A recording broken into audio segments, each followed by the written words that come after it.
Once again, welcome back to Jack Wattley Discus. This is Gabe Posada.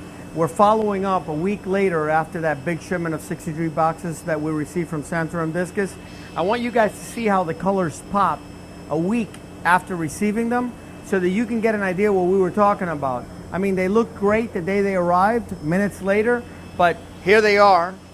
And as you can see, fully interested in eating because every time we come close to them, they're looking for everything, okay? They are still pretty much bunched together. We have to isolate them, but I mean, they're everywhere. We managed to find plenty of tanks. Here you see some of the Blue Moon Heckles. Here you see some of the gigantic 7-inch Irapixie discus that we got in, which are absolutely stunning, round, alert. There's nobody in here that is shy. When people tell you guys that wild discus are shy, I don't think so. I think they're deaf. Okay, just so you guys get an idea. And then here, you see many, many more. I mean, obviously it's 500 of them, but look at how shy they are. I mean, they will eat nails if you throw nails in there. You can see some of the redder versions. These are some of the Icas, all right? We want you to take a look at them. They haven't been isolated. They're right now extremely overcrowded. Every single day, they get approximately 150% water changes. That's how we keep them this healthy and this overcrowded. You can see some of the semi-royals here, popping color like there's no tomorrow. There is no illumination. There is no special lighting. This is just natural lighting on them. Here you see the rest of them. Same exact thing.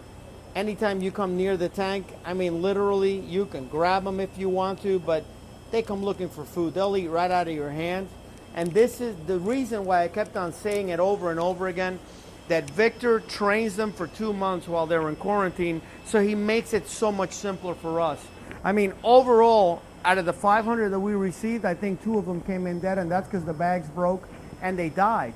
But here's the rest of them, and come join me.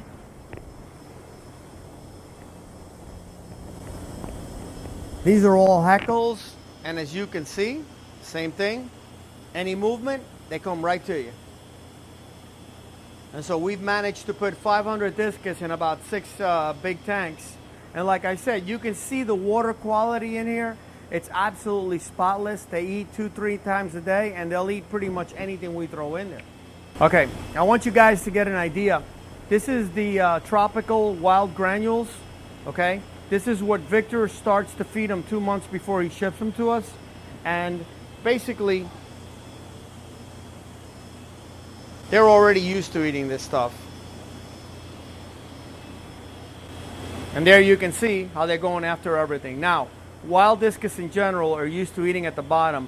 So if we stay here long enough, which we're not going to do it to bore you guys, they love to eat everything off the bottom. You're going to see them start coming down and start devouring everything in sight. And that's what we love to see. When they can eat granules, they can eat everything. So if you guys want to feed them live blackworms, you guys want to feed them beef hard, you guys want to feed them whatever it is you want to feed them, these guys will adapt to whatever diet you guys want. We didn't really shoot a video of the acclimatization of the Ultims when they came in, but we want to show you the Ultims that came in. These are the Atabapos. They're what we call medium size. Tip to tip, they're about 8 to 10 inches, and the Atabapos are renowned for being reddish on the top part.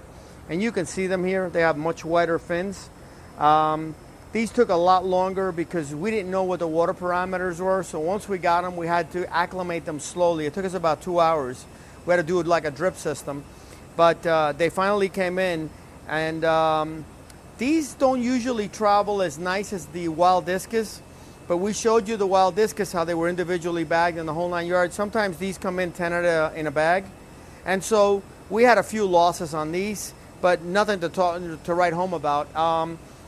Out of 420 that we received, I think we lost about 30 of them. So it's like a 10% loss, a little bit more, or a little bit less rather. But the rest of them are doing absolutely phenomenal. And a lot of the things that happened in transit was that some of the bags leaked, and obviously when they run out of water, fish die. But you can see them here also, how they're coming along. They're still on the quarantine. That means that we're medicating heavily. We're killing off any external parasites, any internal bacteria or whatever. and making sure that by the time the end user receives them, it'll be a pleasant experience, not something where they're going to have to medicate themselves. And we want to show you what they look like. I want to say these came in about 4 or 5 days ago, and you'll see the quality on them is absolutely stunning. They're still a little shy. Obviously, these are wild Ultims, but eventually they'll get used to it, and they'll be like the little ones. And I would love to show you guys the small ones that came in 2 months ago, because look at the difference in the way they behave. Those guys are very timid, while these guys are ready to rock. I mean, I stick my finger in there and they're gonna come after me. And that's what we want those Atababos to do as well. All right, guys, thank you for coming and joining us once again. Like I said, we're finding time in between the busy time to let you guys join us and see how an everyday experience is at the Jack Wattley Discus Hatchery. Thank you very much for joining us. Please keep tuned for more videos.